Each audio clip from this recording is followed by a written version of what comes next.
Hello, everyone, and thank you so much for being here today. This is a very special webinar for us as it's the final session of our NEL webinar series after 6 wonderful sessions filled with learning and collaboration. We're truly grateful to everyone who has been part of this journey. And now I'm especially excited to introduce our presenter, Carolina Gomez, and I'm going to share her biography with all of you, but many of you I know you know her already. Carolina is a Colombian elementary educator with over 20 years of experience in the field of second language acquisition. She holds a bachelor's degree in languages and education from Universidad del Valle in Cali, Colombia, and a master's degree in intercultural relations from Lesley University in Cambridge, Massachusetts.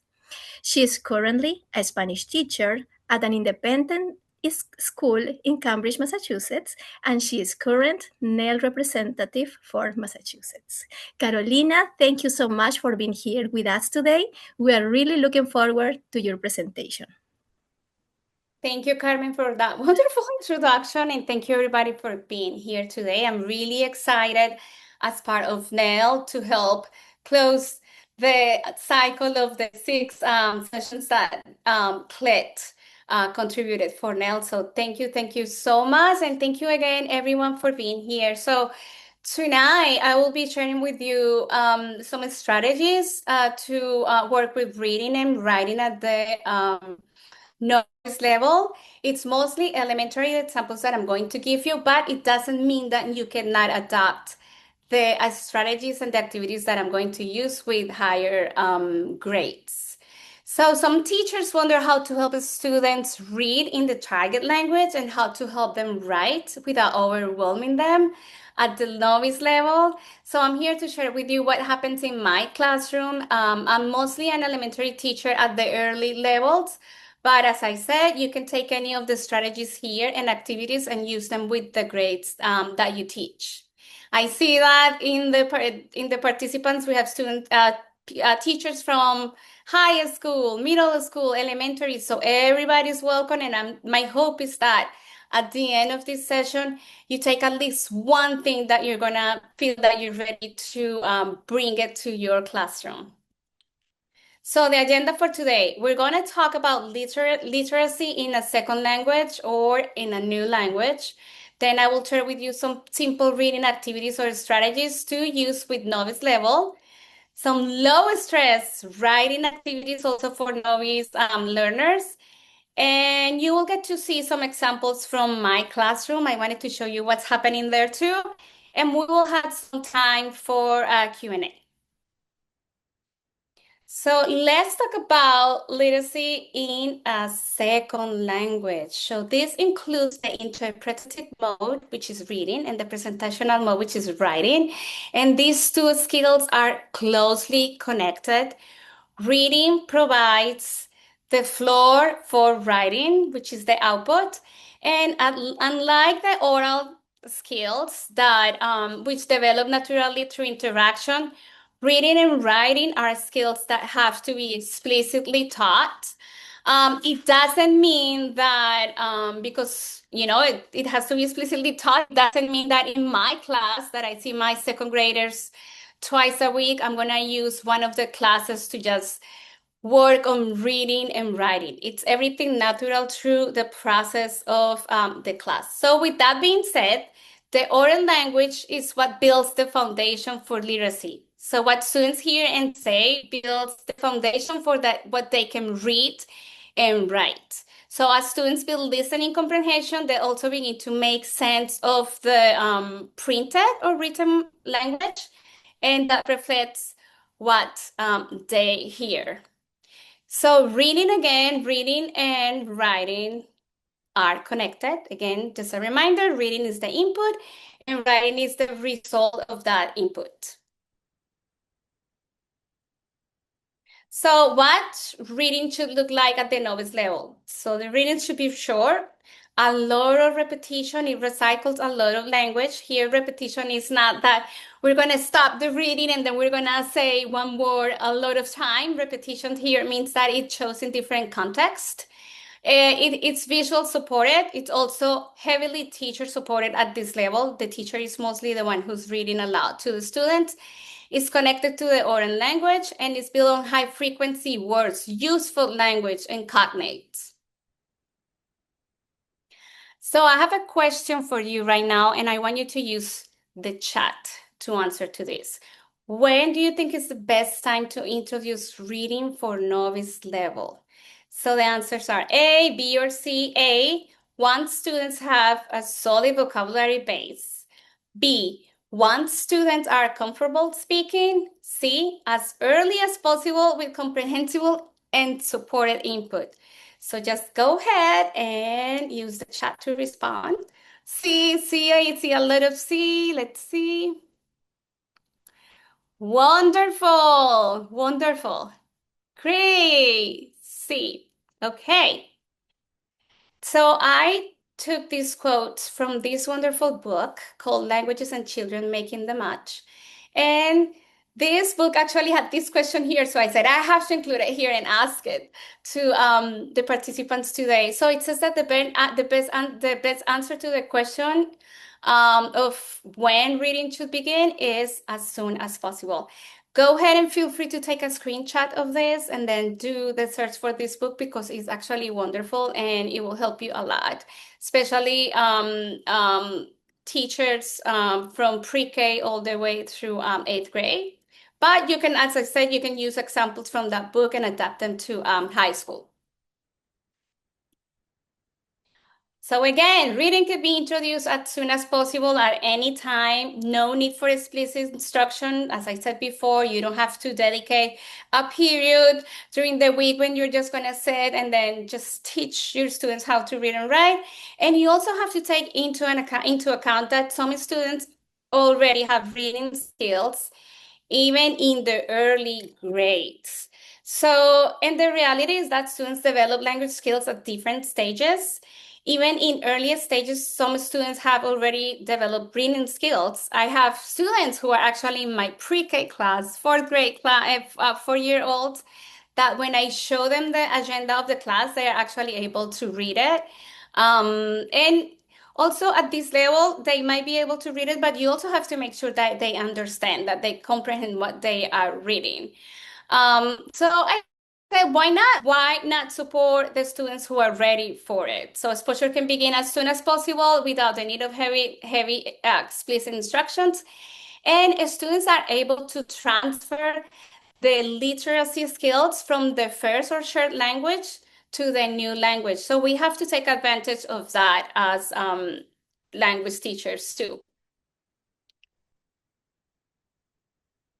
Again, keep in mind that students are not all in the same place in their language development.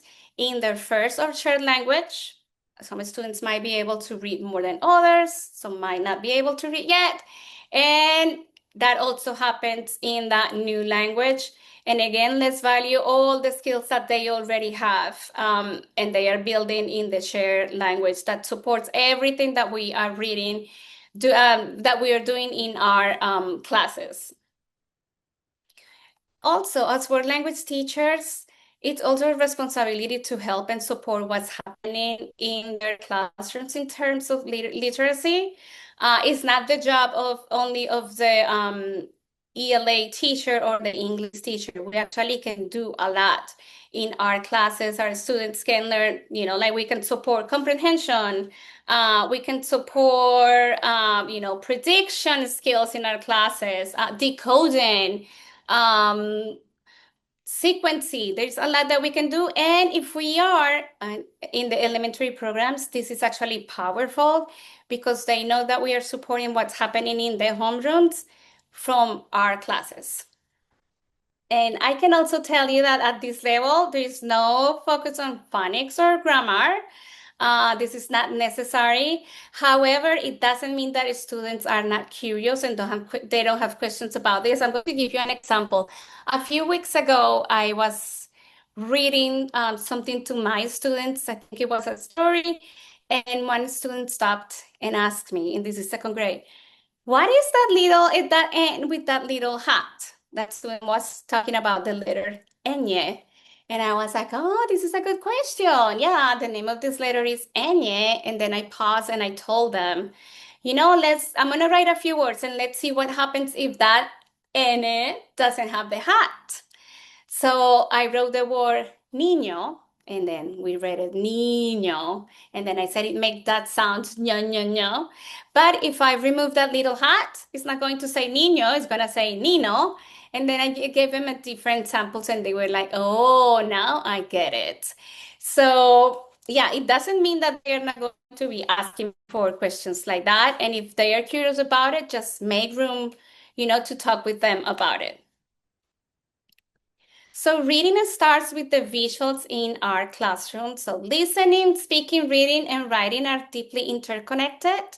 And there are ways to introduce reading in the classroom. So visuals around the room are powerful and they should be intentional. So students should be able to walk around the room and they should be able to read the room. If you give them, for example, a map of your classroom with just visuals without words, say a picture of the scissors, and then just give them a space just to try, they should be able to write, oh, scissors are las tijeras, or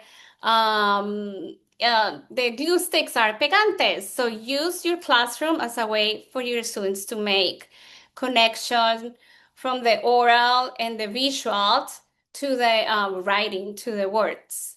As you can see right here, this is my whiteboard. I have all these words here. They are high frequency words or words that come up in the stories that I tell them. I also have questions words right here. I have colors. All this language right here that my students can use to interact with me. But I have a secret for it. Everything right here have magnets because I don't want, there will be times when my students will feel like, okay, there's too much on that board, or even I feel that there's too much on that whiteboard. So I remove those, whatever I don't need. Also, if you're a teacher who travels from classroom to classroom, this is a good way to bring those visuals that can support that conversation and reading in your class. If you don't have a classroom, you can also ask the homeroom teachers if they can let you label places in the room, label the materials, label the library. If they have a map, you just write el mapa if you teach Spanish.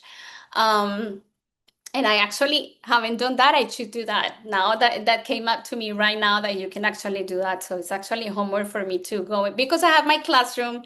I don't really think about that, but that's something great to do. So the students also have the language, not only in the space that you have, but also in the classrooms where they spend most of the time or most of their day. You can also label things around the school, the bathroom, and then put key phrases there, like, can I go to the bathroom, or may I go to the bathroom, or different things around the school. That's a way for students to make connection and start reading the language. And as I said, not only in your classroom. I use something in my class that are called visual agendas.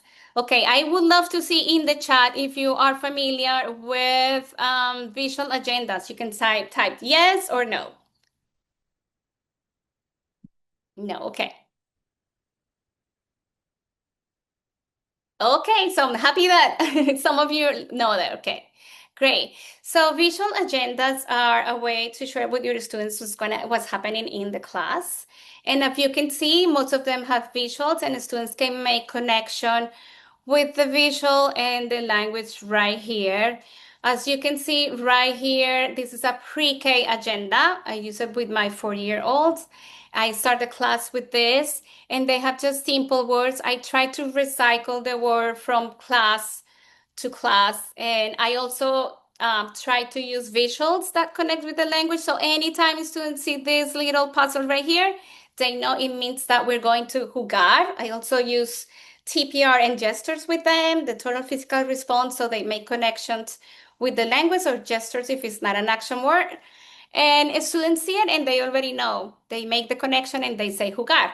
There are times when I say, okay, clase, vamos a jugar, and I might ask, because we have a sign when we have to transition to English, I go like this, the T. And then I say, clase, ¿cómo se dice jugar en inglés? And they tell me play, just a quick thing to check if they're understanding. But they have been seeing this word. And later, when this shows up in future agendas in second grade, my students have heard the word jugar, play, so many times that they actually know how this letter sounds. Jugar. And I haven't had the time, I haven't had to stop the class and let them, okay, this sounds like this and that. That saves you time too. Okay, so this one right here is the kindergarten one, and I start using longer phrases. Vamos a jugar. You can see here is jugar. Vamos a jugar. I also add the date. I don't have to teach days of the week or months in a different unit. Everything is here. We read it together. I'm the one mostly reading it to them, but throughout the year, they actually join me and start reading with me, either here. This is an example of a visual agenda in first grade. I divide the first slides in two because here I usually have a song that I sing with them, like an hola song. And you can see, hola estudiantes, again, the greeting. Here is the day, we read it together. Here you can see that they are actually phrases or longer sentences too. And here I'm not using the icon jugar. Sometimes I use it, sometimes I don't.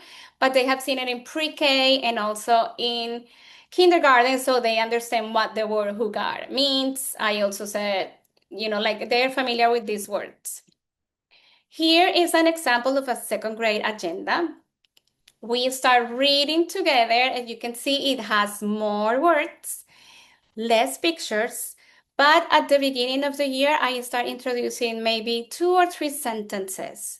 They are familiar with this from the other agendas, from the previous years. And then I start doing 2 or 3 sentences, and then I start adding more as we need more language. But if I go through my agendas of the school year, all my agendas say decir, hablar, hacer una pausa activa. They know this is a brain break. There are words that I don't use in every class. So for example, this one is entrevistar, interview. I tell my students really quick what it means.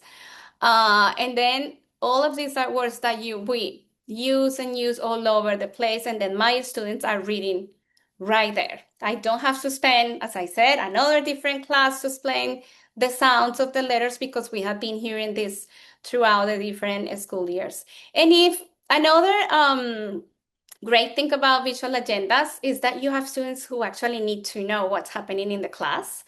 And once they see this, they are, okay, this is what's going to be happening in Spanish class today. Sometimes they get really excited. Oh, yes, we're going to play a lava game. Or they tell the other one, look, we're going to do this. But it's everything because everything is in the agenda too. That helps the students who might feel anxiety too to know what's going to happen in the class. I highly recommend, if you don't use them yet, I highly recommend that you do so. And then start doing it little by little.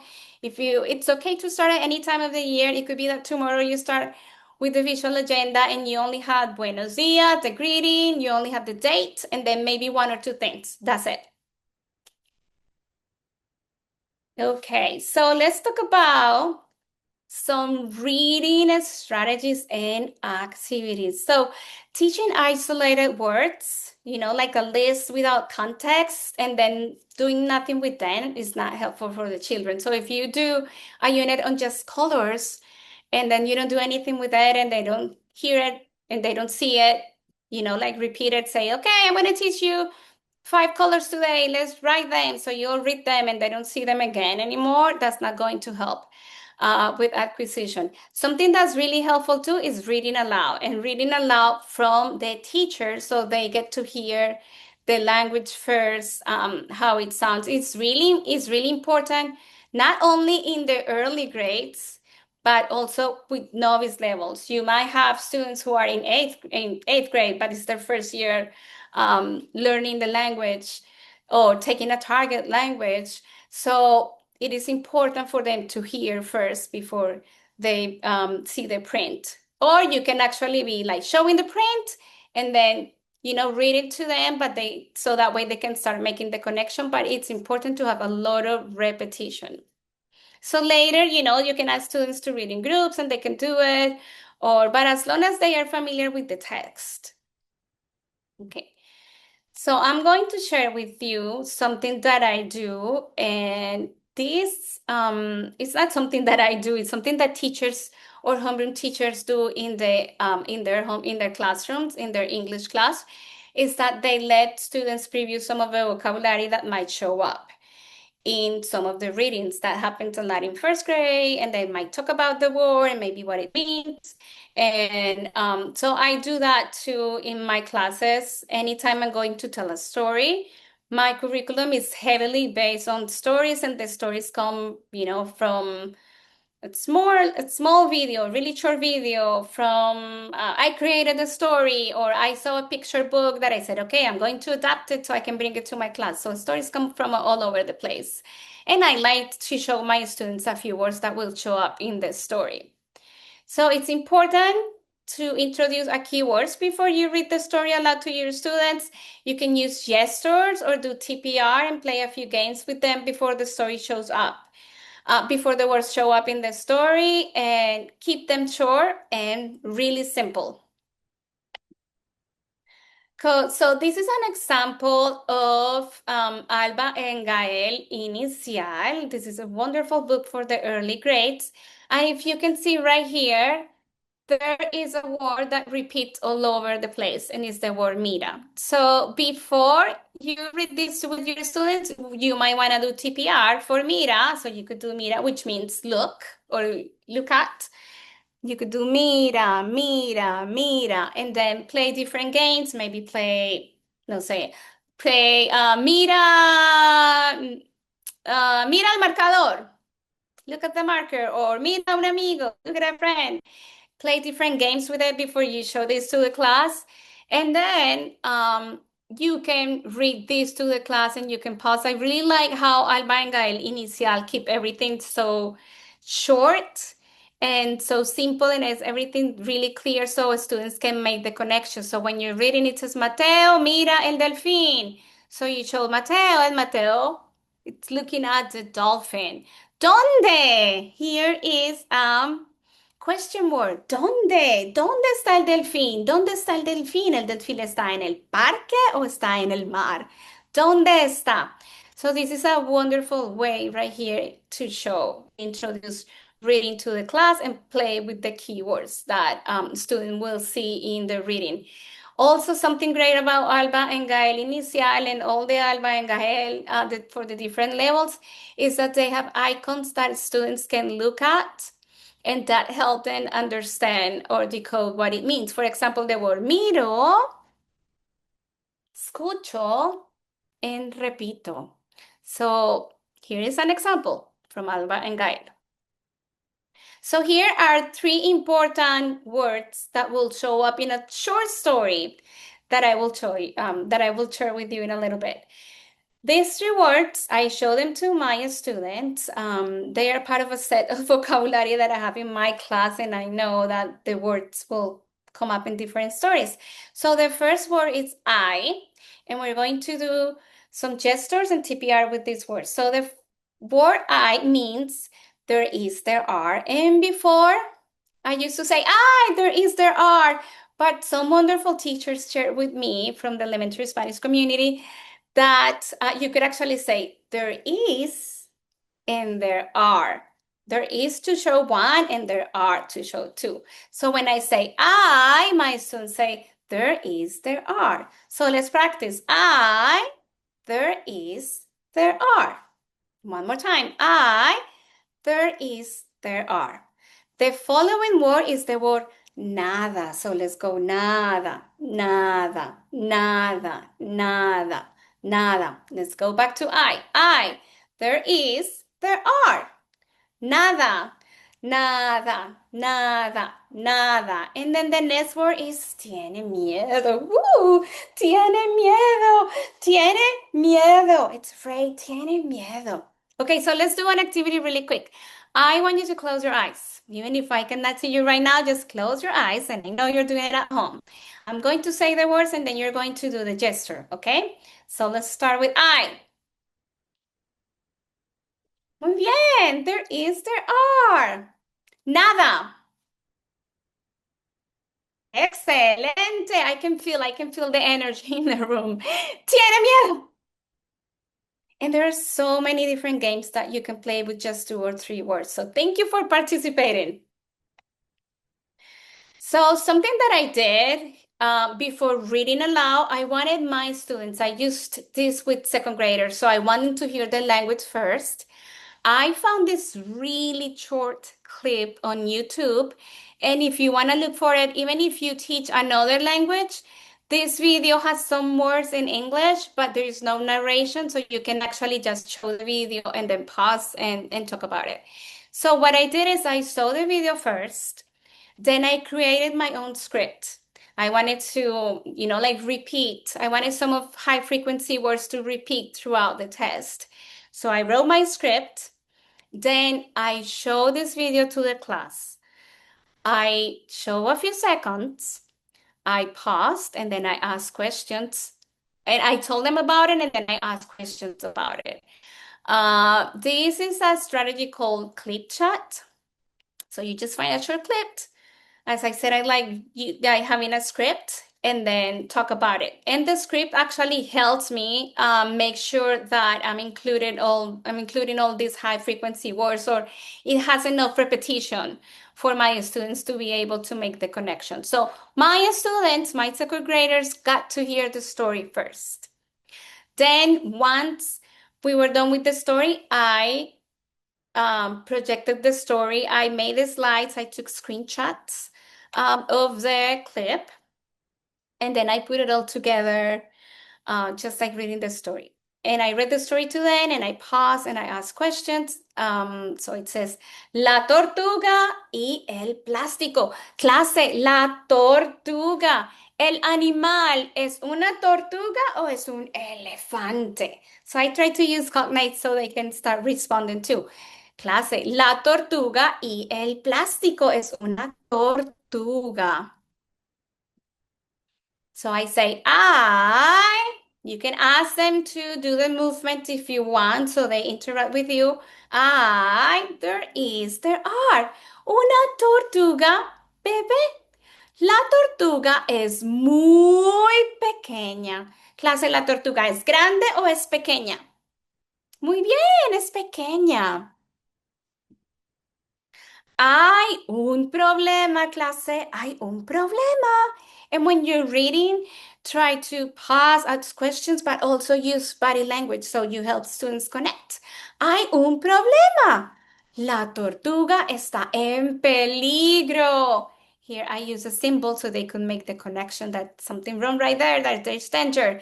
Está en peligro porque está en una bolsa plástica, clase. La tortuga está en una bolsa plástica. ¿Eso es bueno o es malo? Es muy malo, clase.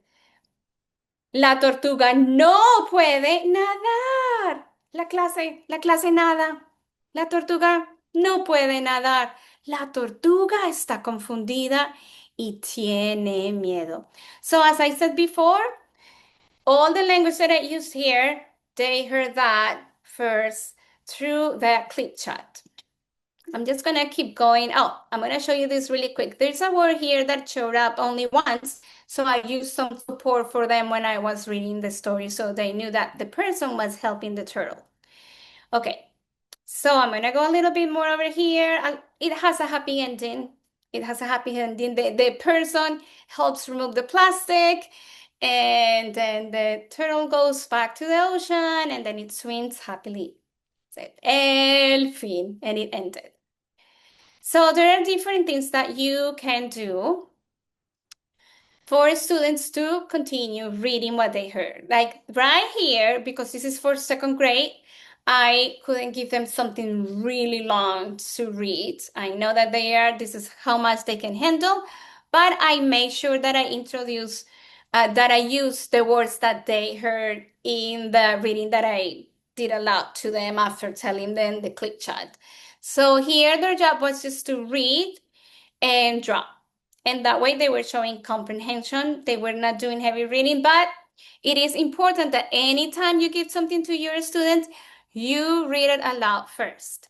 It's not just here, have this paper, and no, we're gonna read each sentence first, and I'm going to make sure that they are understanding and making the connection with the words, with the written language. Okay, so there are different ways to do this. You can give them the opportunity to work in small groups, and you can have them, draw what they understand from each frame. And this is a wonderful extension activity that you could use at any time. Also, in Alba y Gael, students, because this is Alba and Gael Inicial, writing also looks more like this. The students will be completing the words. In here too, this also help the writing, the motor skills for them. And as I said, again, at any level, they use the words with the icons or the visuals so students can actually start making connection with the print or the written language. Another way to do is you check for comprehension. If you can see, I gave him the text right here. It's a little short. I read this again with them and then I ask questions about it. But right here, they can actually start writing. So you provide the same test for students to reread. You have them circle. You can also do like true or false statements if you want. I don't have an example here, but you can ask, for example, hay un elefante. Clase, hay un elefante, verdadero o falso? So they can actually circle if it's true or if it's false. And here students are responding with just one word. So they are reading right now, but they are also starting to make the connection with writing. And the writing that they do is already included here in the text. So they don't have to go and think. They can just look right there. And that's a skill that we're also, reinforcing in our classes. There is a question and they have to go and look for the information in the reading. Another way to do it. I'm going to start sharing right now. Oops. We are right here. Okay, so it says read and match the text to the pictures. So I'm going to read one and you're going to write in the chat. Where do you think I should place it? It's going to be uno, dos, or tres. Okay. Hay una tortuga bebé. You can type in the chat. And think about how the story that I read to you started. So, hay una tortuga bebé. Should I place it under uno, dos, o tres? Oh, everybody was paying attention. Great. Hay una tortuga bebé. Muy bien.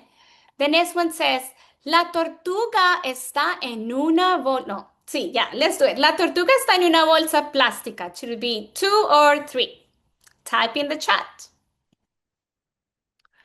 Muy bien, excelente. Muy bien, la tortuga está en una bolsa plástica. And the last one, we only have one, but we can still read it aloud and you type, just so we see the chat moving. Una persona remueve el plástico. Uno, dos o tres.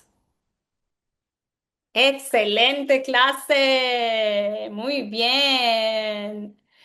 Una persona remueve el plástico. Muy bien.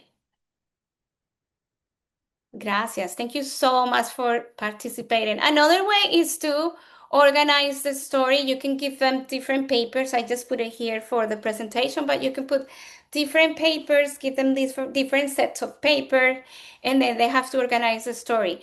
Something that you could do when you do this, like different little papers and they have to organize and you have different sets, you might want to print it in different colors. One set is pink, one set is yellow, one set, so you don't get confused. If you print them all in white, it's just gonna be a mistake, a horror if you put them all together. So you're not gonna know where the sentence below. So it could be, as I said, one set red, one set blue, different colors if you can find papers of different colors.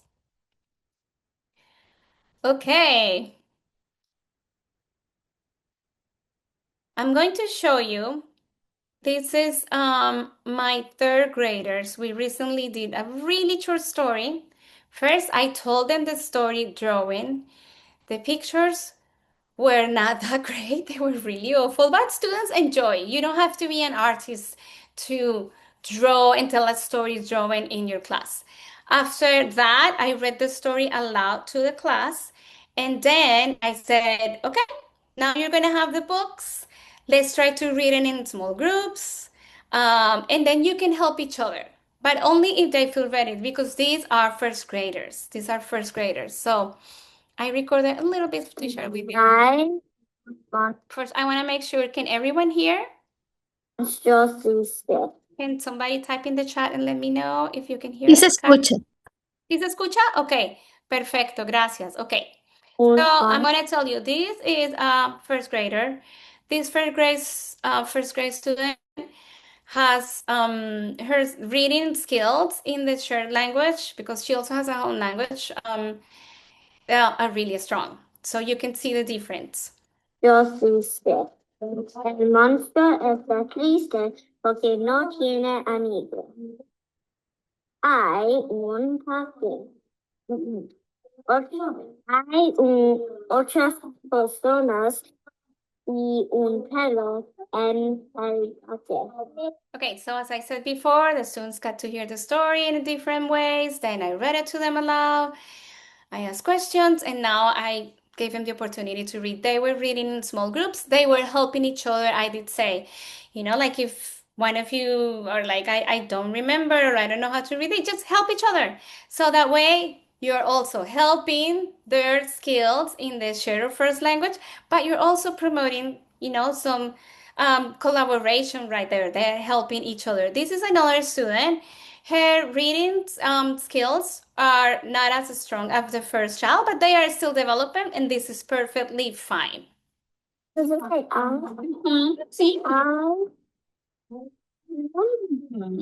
Monster. Okay. Okay, so as you can see, the student was also looking for cues right here. She saw the monster is this, and she was using that to read. It doesn't matter where they are right now, just celebrate what they can do. And I know this also happens when students are in middle school and they are just beginning to read and they are at the novice level. They might make some mistakes, but it doesn't matter. What, just celebrate what they can do. And the most important is that anytime you're going to give them a reading or a text, that they are familiar with the words. Okay. Okay, so writing grows with input. Now let's talk about writing. So writing develops gradually too, and by second grade and beyond, students may have stronger writing skills, but they are still developing. At the early grades, they're still developing. If you are working with middle schoolers and let's say high schoolers, they of course have stronger literacy skills. And so let's see. So some helpful strategies that you can use when students are writing is provide some of the language for them. You can give them mini dictionaries. You can give them keywords. You can give them word banks, or sometimes they just can copy, like from whatever you're doing with them. If you're writing together and filling out something on the board, they can just copy. And at the novice level, student spelling is not accurate in the first or third language. So why are we going to bother to ask students to be spelling things correctly in the new language? Also at this level, students, when they are spelling, they could actually create their own spelling in that new language, and then they come up, you will see it, that they will come up like if I'm going to give you an example. If you want to say the word I, there are, that student might write the letter I, but it still represents what, what they heard. So as I said again, celebrate what they can do. So writing at this level, short, repetitive, Again, a lot of visual supported, is connected to the oral language, and also has high frequency, includes high frequency words and cognates, and is not perfect. There are a lot of mistakes at this level. Keep in mind that students are not all in the same place in their language development. Again, this is a reminder that you're going to have some students who are going to be here and some students that are going to be here, and that's okay. Language acquisition is something that's personal. It's not one size fits all. So there is nothing to worry about. So why are we going to be asking our students to be at the same level in reading and writing, right? So there are some writing strategies that you can use here, like you can use here with, these are with novice level, with early learners, early elementary, but you can use them with any novice level. So first you can provide sentence starters. As you can see in this example, it says, en el verano me gusta, in the summer I like. And then you can brainstorm with your students the different activities that they like. Comer helado, jugar con mi gato, dormir, leer, just brainstorm, brainstorm. It's gonna be, that looks messy. The whiteboard, it's all messy. And try it if you can, try to provide the visual support right there. And then the students can just complete with the information that they provided. You were right there, and make a picture if you want. This is an activity that could be done with any grade level. I really like this one. This is called text writing or a pyramid. You just build up upon the different information from the sentences. So the first word is I, and then hay un gato. So you can actually start asking your students, clase, ¿qué hay? Hay un gato. And you could actually also do this for writing if you want them, for reading, if you just want them to read, you can just provide the whole pyramid full with the information. So hay un gato. And ¿de qué color es el gato? Then you write on the board or type on the computer projecting. El gato es gris. ¿Dónde está el gato? Where is the cat? Hay un gato gris en la casa. Then, hay un gato gris en la casa. What size is the house? Is it big? Is it small? So this is great. This is something that you could do writing along with your students. How about we try to type one of these together? And I'm just going to go and see the chat. And I'm just going to choose randomly any information that you put, okay? So clase, hay un animal. Hay un animal. I have my questions for around here. ¿Qué animal hay? So type an animal in any language. Oh, okay, let's see. Clase, I like the unicornio, un unicornio. And you don't have to write in Spanish. I might be able to figure it out. Okay, hay un unicornio. Perfecto, clase. ¿De qué color? ¿De qué color es el unicornio? ¿De qué color es el unicornio, clase? ¿Qué color? ¿De qué color es el unicornio?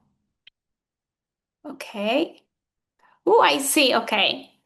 All right, let's see if I can copy some of the words. Let's see. Hay un unicornio. Oh, it didn't work. I was gonna try to type a word in a different language, but it didn't work. So I was gonna mix a little bit of your what you were participating with. Okay, I see a lot of blanco. Hay un unicornio blanco. Clase, ¿dónde, dónde, dónde está el unicornio, clase? ¿Dónde está el unicornio? ¿Dónde está el unicornio? I like this one. El unicornio. Okay, hay un unicornio blanco en el parque. Hay un unicornio blanco en el parque. Muy bien, let's make this a little bit smaller. Hay un unicornio blanco en el parque. Clase, ¿el parque es grande o es pequeño? ¿Es grande o es pequeño? Grande, grande, grande. Oh, ok, grande for the win. Hay un unicornio blanco en un parque. I should say un parque up here. En un parque grande. And el fin. So if you can see right here, you can actually use this to talk with your students. Then you're asking questions, you're doing that questions right there, and then you're typing. You are the one modeling for the class. So maybe later, if your students, you can brainstorm with your students. You can brainstorm different animals, different colors, different places. You can actually change also the details here, and then students can write and do like a little short story or a character just using this right here. Somebody said it's enorme. I love that word. Okay, muy bien. Beautiful story. Hay un unicornio. Hay un unicornio blanco. Hay un unicornio blanco en el parque. Hay un unicornio blanco en un parque grande. Bravo. Thank you everyone for contributed. Something that you could do here is also write, students can write words or sentences. This is going back to that story that I told them about the little turtle. Students can just write a word related to it or just a sentence. Here is an example of another story that I told my students. It was actually through a clip chat. And I like putting dates when my students do the work, and you can see this one is from last year. I have a little stamp and I put the date so I remember when we did it. So this student wrote a lot of words, wrote sentences. Hay un pez, hay un gato. Not every word here, not every sentence is perfect, but it represents what I told them in the story. When I told them first the story talking, they got to hear it, then they read the story, and then I asked them to write something that they could do with the pictures. As I said, you can provide word banks. Here, the students needed to find the words right here to complete the information or the sentences right here. But again, it was all related to students hearing the story, then reading the story together so they got to see the words. I'm going to show you this right here, and I love it because it says to my favorite teacher. So it reminds me that I'm someone's favorite teacher. So I actually saved this.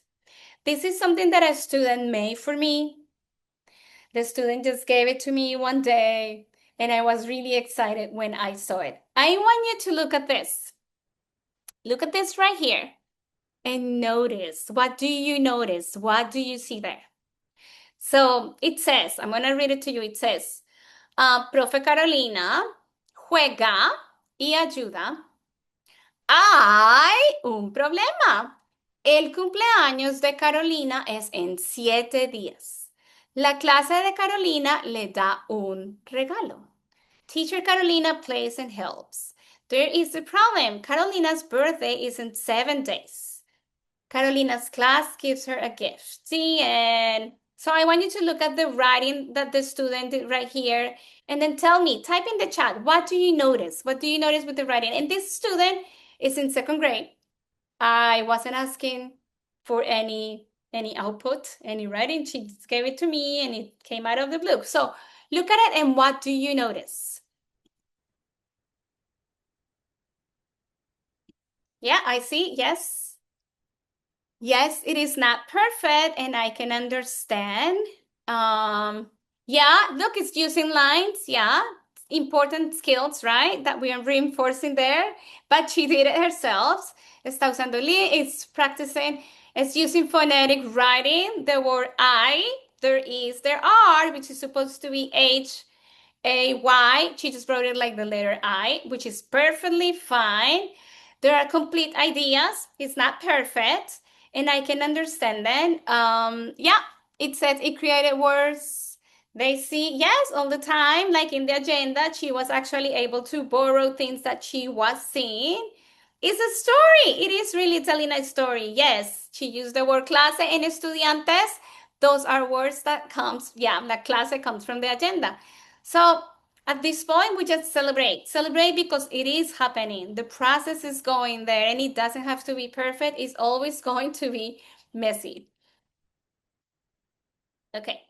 Another thing that I did with my students is I created really short stories and they all follow the same pattern. They recycle a lot of language. You can see that there are words that show up. The word ve, which means sees, the word corre. So I created a few stories like this.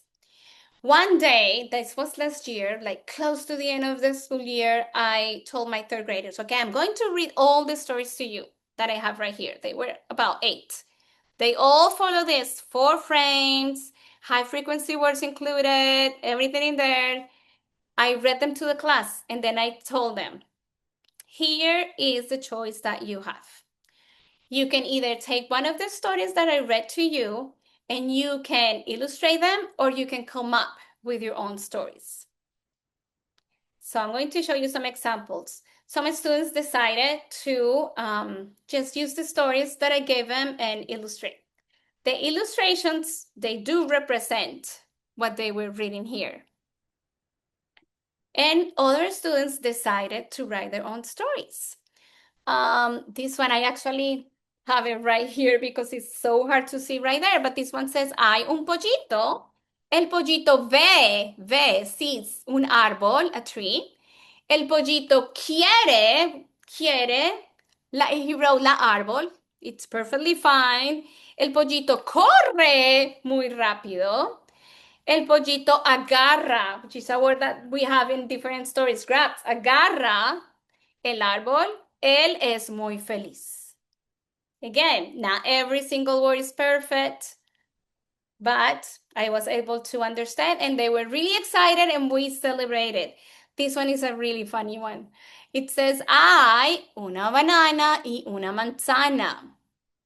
Y la banana, no me gusta la manzana. It says, la banana no le gusta la manzana. La banana le pega la manzana y la banana está muy feliz. The end.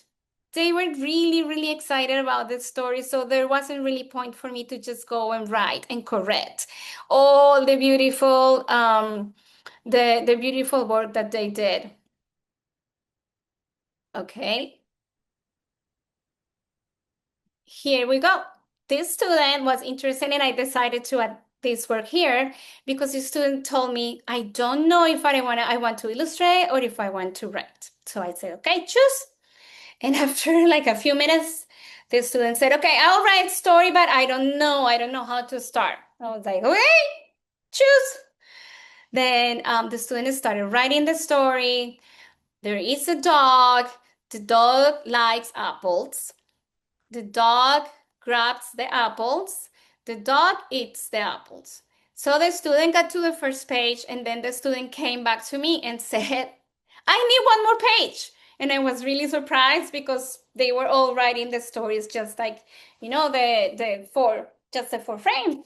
And the student said, no, I need one more page because my story is longer. So it says, the dog plants apples.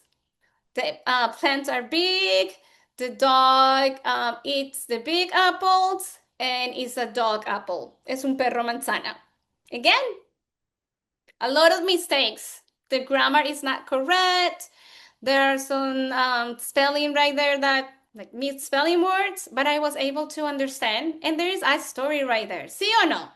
There's a story right there. So we celebrated at the end. We shared the ones who decided to just draw, and then we shared the stories right here. And just like the idea is also to make it relax, not generate stress. But I do have to say that for some students, writing is stressful. I have the example of a student that I gave him a template, and the student needed to roll a die in order to find the different details to complete a character. So, for example, if it rolled one, and then the first roll was the character was a dog, so I needed to complete there is a dog. And the student got really frustrated. The student didn't want to do it, and I was like, "But why?" The student just they just need to copy from here to here. And actually, I went to a teacher and talked, and it's a skill, copying from one side, one page to the other one is a skill that they need. And the student was struggling with that in English too. So the skills that they have do transfer, and it's also really important that we communicate with the homeroom teachers and we get that information from other people if we have other people available at school, like learning specialists or anybody else who supports the students, because that shows up in our classes too. If they are struggling in the English class or the shared language class, that's going to show up in our classes too. Another activity that you could do and you're very familiar with, or many of you, is the gallery walk. In this case, the students have, and as you can see, this is not a picture of my students. Students have pictures right here, and they have to walk around and put next to the picture the number that matches the sentence. So if you can see here is a cake. So it says we are celebrating with the big cake. So that student needs to put number 4 right here because this picture represents that. That is a good way to get students moving, reading, and yeah, interacting with each other in the language.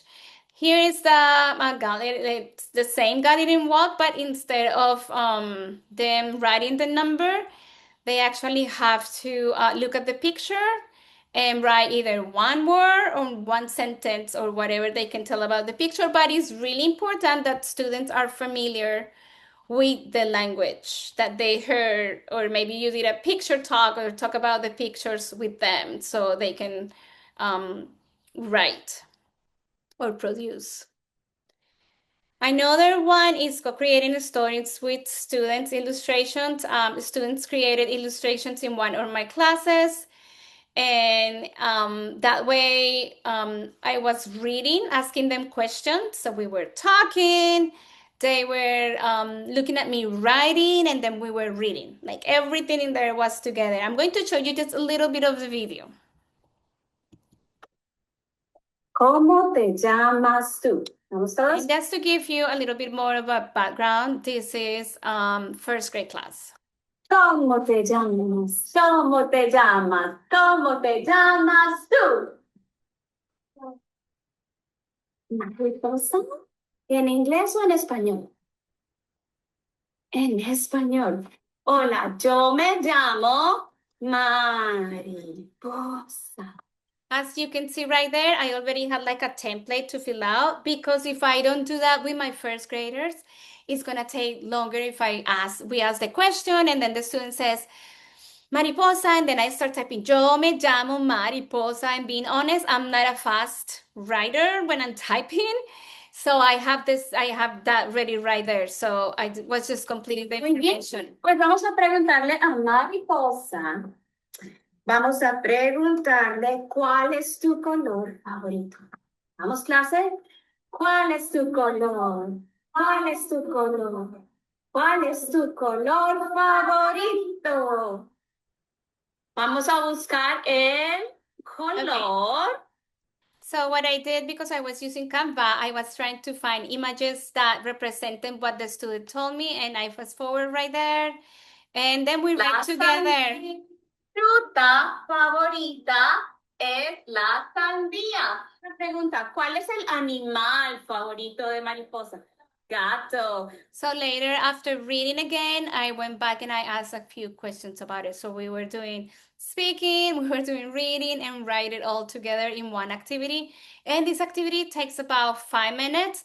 What I usually do is, because I want the repetition and I want them to hear the language, I want them to see me type in the language and we read it. We just do one character per class. So one picture per class. It's kind of like a routine that we do in the class. And also, you need to be mindful that we also have students with dyslexia. So when teaching them, try to use things that are clear as possible, a lot of repetition so they get to see the words over and over again. And this is not something that this is something that we have to do every class, right? To help our students acquire language. Then model a lot, put everything like in small manageable steps. Use visual gestures, audio, provide visual support, different colors. Also, think about the type of fonts that you use. Like, for example, the font right here, it could be a little hard. So try to find something that is more like this type of font that is here works really well in that setting. I wanted to share this activity right here. It's called El Chicle Mágico because it helps any student. It helps any student.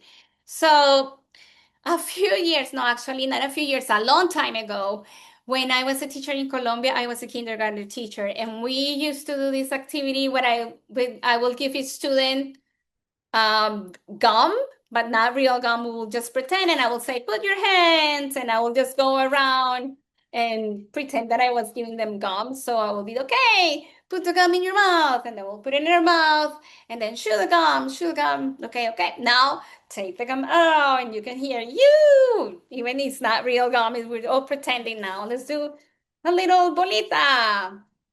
And then let's talk about the word casa. Casa. Let's sound it out and see how many syllables it has. So you go casa. Wonderful. It has 2 syllables. Or how many syllables you have? Okay, now put the gum back in your mouth and eat it. And then again you hear like, oh. And then you can ask your students to stand up and say, okay, casa has 2 syllables. Now let's jump. Casa. And then you're helping students who actually need to hear that division and how the word goes, also make that connection. And then later, you can actually write it, casa. So these are like little things that you could do to help the students, and it's going to help them also read.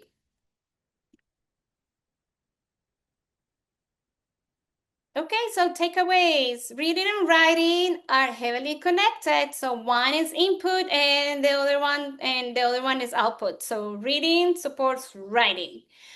We support literacy development in our classrooms. There's a lot that we do in our classes that help what's happening in the homerooms. Start reading as early as you can. Use visual agendas. Visual agendas are great to introduce reading. Make sure that there's a lot of repetition in your agendas in the same class, from one class to another, from one grade to another. So make sure that you recycle those words. Remember that writing grows from input, and always, provide support. If your students are not ready to write by themselves, like don't push it. Don't push it. Just like speaking, the same. Well, Okay. thank you so much, Carolina and Clet. This certainly was amazing. And this is what building bridges look like, really. It was thoughtful, intentional, and really centered on students. I think partnerships like these really, really remind us that we align around what really matters, and that's students, the benefits and the ways of we go just beyond the classroom. So thank you for leading this work. Thank you for this great partnership. And thank you for all of you who attended. I think there were amazing ideas. And I already stole one, Carolina. I love the pyramid one. But thank you so much. And thank you, everybody who attended. On behalf of NAIL, we are so thankful.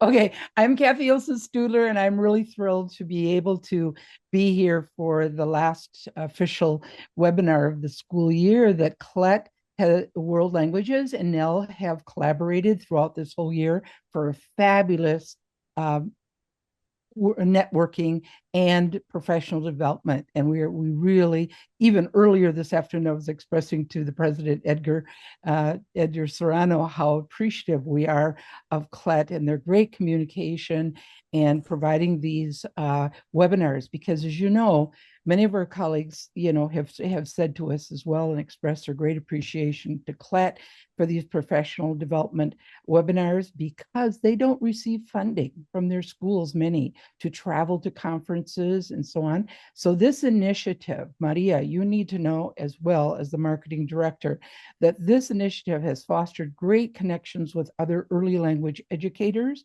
and networking opportunities that many teachers would not have had if you hadn't done this. And we, in the networking opportunities, we unpack what we have collectively learned together. And that has been a lot. And the enthusiasm and the joy that has come of it is immeasurable. So thank you very much to Clet World Languages and to all the presenters and to all and the great audience as well. Thank you. Thank you. Gracias. Thank you. Vamos. Gracias.